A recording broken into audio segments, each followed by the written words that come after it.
Hi friends, good afternoon everyone. ఈరోజు నేను దొండకాయ పచ్చడి చేస్తున్నాను. చాలా టేస్టీగా ఉంటుంది. ఇది రైస్లో చాలా బాగుంటుందండి. అంటే సన్నపు దొండకాయలు అయితే ఫ్రై యూస్ చేస్తాం కదా, ఇవి కొంచెం లావుగా ఉండే దొండకాయలు. అవి వేస్ట్ కాకుండా మనం పచ్చడి ఏ విధంగా చేయాలో చూద్దాం. ఇందులోనే నేను చిన్న సైజు 5 టమాటాలు తీసుకున్నాను. ఓకే, ఇప్పుడు పోపు ఏం వేసుకుందామో చూద్దాం.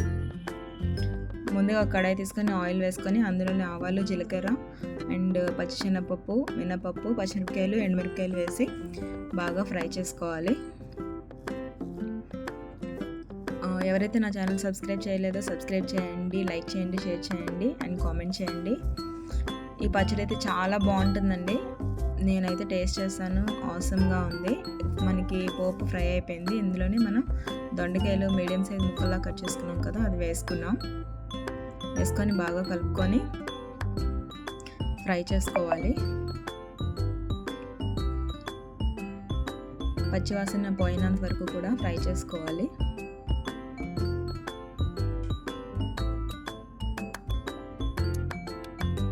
పచ్చడి అయితే మాత్రం మరి వదలరండి, ప్రతి ఒక్కరు కూడా ట్రై చేయండి. ఇప్పుడు మనం కొంతసేపు మూత పెట్టుకుందాం. మూత తీస్తామండి. దొండకాయలు అనేవి హాఫ్ బాయిల్ అయ్యాయి, హాఫ్ ఫ్రై. ఇప్పుడు మనం దీంట్లోని టమాటాలు అనేవి యాడ్ చేసుకుందాం. ముందుగా కట్ చేసుకొని ఉంచుకున్నాం కదా, ఆ టమాటాలు వేసుకుంటున్నాం.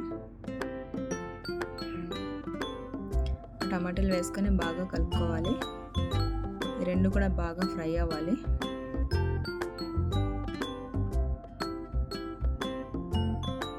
దీనిలో మనం కొంచెం సాల్ట్ వేసుకుందాం, రుచికి సరిపడేంత.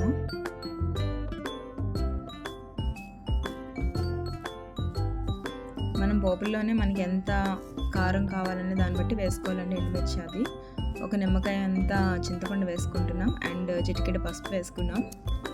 బాగా కలుపుకోవాలి, ఫ్రై చేసుకుంటూ ఉండాలి. టమాటాలు మగ్గినంత వరకు కూడా ఫ్రై చేసుకోవాలి.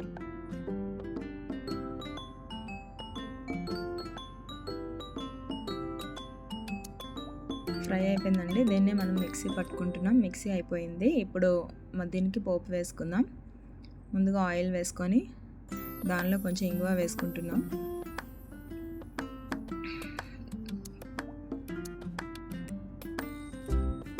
దీనిలో కొంచెం ఆవాలు,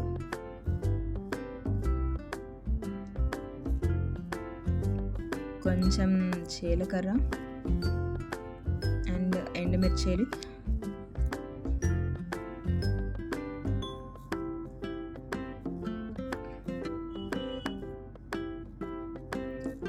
ఎండుమిరపకాయలు వేసుకుందాం. ఇది పోపు అయిపోయిందండి. మాడిపోకుండా చూసుకోవాలి తాలింపు అనేది. దీన్ని ఇప్పుడు మనం పచ్చడిలో వేసుకుందాం. ముందుగా మిక్సీ చేసిన పచ్చడిలో.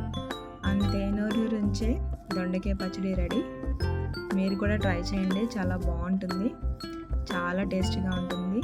Thank you for watching.